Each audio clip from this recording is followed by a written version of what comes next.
The city I live in has extremely inflated vehicle values compared to the surrounding areas. If you buy the same car from a neighboring state, you can often save $3,000 to $4,000 without really trying. When I buy a new vehicle, which happens every 3 to 4 years, I always look in the surrounding states to compare pricing.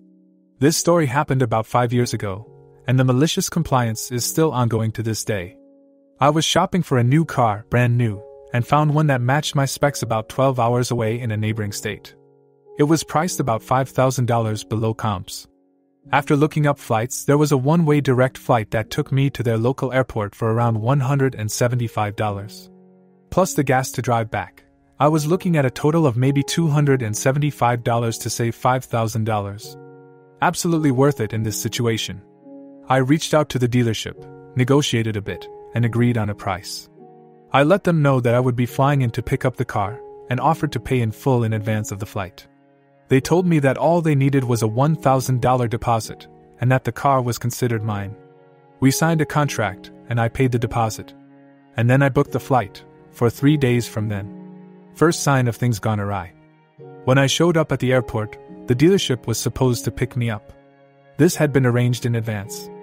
A quick phone call later, and I grabbed an Uber to take me the 20 miles to the dealership with the promise of them covering that cost. No big deal either way. Second sign of things gone awry. When I showed up at the dealership, the salesman I had been speaking with asked me if I wanted to walk the lot with him to look at a few cars. Yes, cars. Plural. Questioning what he meant by that, we walked into the lot to see these cars that he was talking about. Were these some special type of gold inlaid, full self-driving, full self-flying, amazemobiles? No. They were not. When I point-blank asked to see the car that I was buying, the one with VIN XYZ listed in this signed contract with a deposit on it, I was told it was no longer available. The salesman offered to show me similar cars, which would have been fine were we able to come to similar terms on pricing. But all of these cars outrageously priced, think $2,000 over MSRP, instead of $5,000 under MSRP. Important note for later, there was never a mention, or any paperwork, signage, etc., of any incentives for giving 5-star reviews. Fast forward 2 to 3 hours. I am now convinced this dealership never had this specific car on the lot, and that this was 100% a bait and switch gone wrong. The dealership was unwilling to sell me a similar vehicle at a similar price to our negotiated one. We were over $5,000 apart, and were unwilling to pay the flight costs for this bait and switch scenario. A heated discussion ensued between myself and the GM, where he told me to go ahead and leave a bad review, but that I wasn't getting any free money from him. I took an Uber to a nearby hotel and booked a flight back home for the next day. Total cost? Around $750. Cue malicious compliance. This dealership had an average Google rating of right around 4.5 stars and around 400 total reviews. Pretty solid for a dealership. That night, while I was sitting in the hotel room, I had some time to burn. I spent a couple of hours creating new email accounts just so that I could leave multiple reviews for this dealership. All said and done, I had left around 21-star reviews over the course of that night, and then sort of stopped caring about the reviews. At this point, my focus shifted to recovering my lost travel expenses. A few days after getting back, I sent the dealership a demand letter for $750, which they promptly ignored. Since we had done the original contract, with the deposit, in both states, I was allowed to file a small claims suit in my state, which I did. The dealership never showed up to court, and I received a default judgment for $750. I did collect that, by the way. It took a few certified letters, a few phone calls, and about a year, but I did get a check for $750. As you can imagine, I was still not a happy camper. What they had done was wrong on so many levels. All of my friends knew the story of how I was bait and switched, and the fact that I flew to the dealership on a one-way ticket only made it that much worse. They had all left a bad review or two, but nothing more than a normal mad customer. Cue malicious compliance long-term. I don't know how it started, or how it ended up lasting as long as it has, but at some point I had some time on my hands and left a bad review for this dealership. Just one. Not two. Not three. One. In doing so, I noticed that all of the reviews I had left right after leaving the dealership were gone. Probably taken down for being fake, or because I had left so many at the same time and the dealership reported them. I wanted to make sure this dealership wouldn't do this to someone else. So the next day, I checked to make sure that one bad review I had just left was still there. It was, and since I was thinking about it, I went ahead and created another account and left another 1-star review. Fast forward 2 to 3 years. It has now become a habit. Every time I have a few minutes to spare, I create a new account and leave a 1-star review for this dealership. Their current rating? 1.9 stars with nearly 3.5k total reviews. I am personally responsible for at least half of those reviews. When you open the dealer's website, one of the large banners that flashes across the screen advertises $50 for a 5-star review, something about showing the review to your salesman to get a $50 Visa gift card. It has been this way since about a year after this bait and switch occurred right around the time the 1-star reviews began to accumulate. Assuming I am responsible for half of their reviews, and the fact that the dealership only has 3.5k total reviews, they have paid $50 per review for at least 1,000 reviews, likely more than that.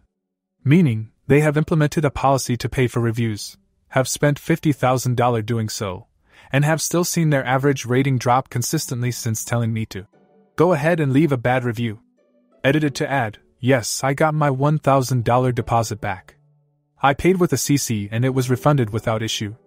I couldn't sue for time spent or force the contract to be honored because I sued in small claims court, time spent not allowable and contract too high of a value for small claims. And yes, the case was 100% winnable if I were to have sued to force the contract to be honored.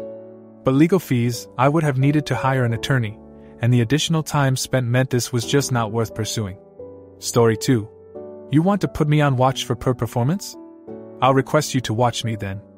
My story begins working for a financial institution, heaps of overworking and abuse, and we were contractors from a company in Brazil.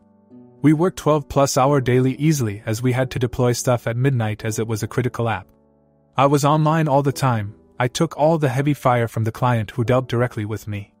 I had a manager who did nothing and despised me because the team loved me. She didn't know the teammates' names and things like this.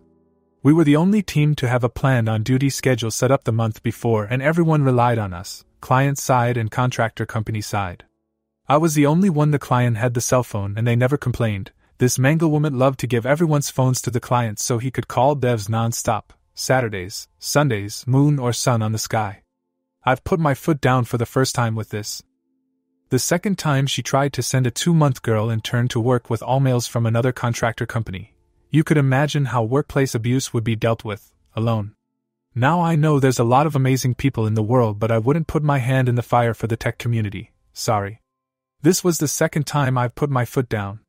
We had an altercation in a call with the client, cause I directly said the intern productivity would plummet having to work with a strange team and under rules that are not our company's, and this could even lead to a lawsuit.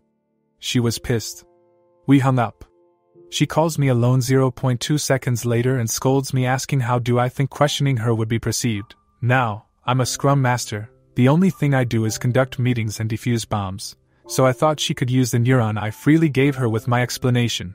And I answered hushing these serious decisions in front of the client said more about her incompetence than to discuss with me in front of him. I think I heard a vein pop on her head. She hung up. Now it gets good. Thanks for listening my introduction. 30 minutes pass and I receive an email stating I was on HR watch for misconduct and insubordination. I was required to take one mentoring session weekly during 1 month, filling up an Excel through the week with everything I did and recounting on the sessions, to see where I could improve. The thing is, she saw the dumpster fire the project was and just got accepted to switch project/client, so she was going away next week or so, and my new manager would be a flower of a person who had nothing to do with this shit. I called HR and told them I would like to request her as my personal mentor, as she was the one who pointed so many improvement feedbacks to better my performance, and was an example for me, of what not to do, but I left this part out. They thought this was an amazing idea. The sessions had her and the HR worker responsible for the case, so she had to put a mentoring face, and lo and behold I turned into Casper Hauser during those sessions. I asked everything. I would fill the Excel to the brim with everything I did, including emails, chat convos and even screen grabs from my personal phone the client used to message and requested to go through them so she could approve my company speech. I would link Excel files inside this Excel file so she had absolutely everything I did. 1 per row. Those sessions took 2 to 3 hours every Friday, scheduled at 8 a.m. by me, as she would be sure to complain when the team worked until 2 a.m. and I would let them come in late. She would have to rate everything in a drop-down cell, write the week's outcome and come up with action points for next week. I couldn't help her with this as I was there to learn. In the last meeting I requested her manager to be on the meeting, a woman who filled my manager gaps when I needed most, and we had an amazing relationship. She agreed as in her view this was a successful mentoring case from her employer. I finished the meeting, asked for 2 minutes at the end and forwarded my 2 weeks, here in Brazil it's 4, written by hand, with all the points that made me quit and receipts, including a part of the fight in front of the client I was able to record with my phone when I saw things going south. I still think about her, so this is the sad thing. But I now have an amazing job at a big tech and vowed to never be like her. Story 3. Sales representative tried to get me fired for his mistake. This experience goes back to 1990 and first real job after college. It's a time before email and everything business related was done though fax. I was working for a global enterprise as a design engineer. I was the first graduate my department had ever had since before me design engineers had gone through apprenticeships to get to this high level that I started at. So to start with, I'm not from a subservient background and that does not go down well. I got the usual hazing for going to get everyone a cup of tea from the canteen on the other side of the site, in ceramic cups, a clearly impossible task which I avoided being humiliated by just telling them to fuck off. There was a bit of this till they realized I did not care about their opinion of me. Once that stopped, I got on with the job. I've always been respectful of knowledge, so learned a huge amount. One of the things I was warned was critical was to keep notes and records of all instructions. For this there was a massive filing process for all fax requests, and any requests over the phone were confirmed by fax before work commenced, with photocopies also held in a modder file since faxes degraded over time. This is critical for later.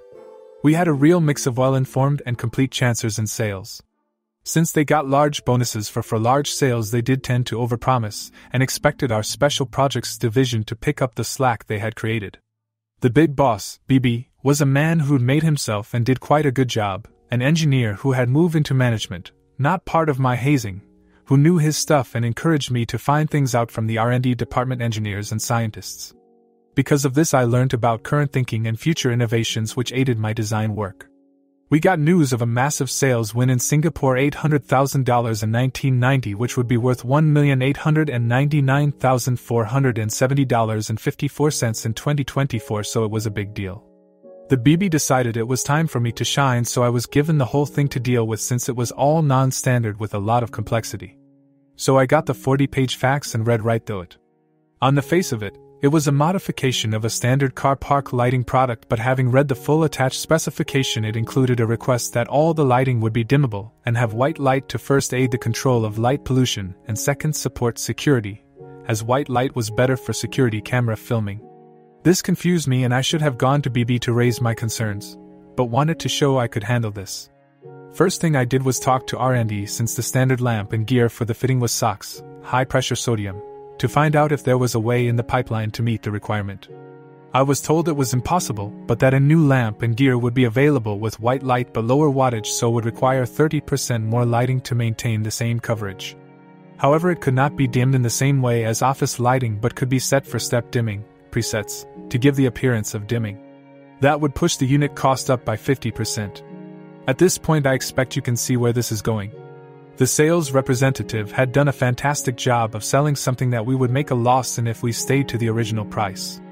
I took my findings and faxed it all to the sales representative, and due to time zones it was not until the next day before the world blew up. I arrived the next day to see BB in a conference with a bunch of people in his corner office.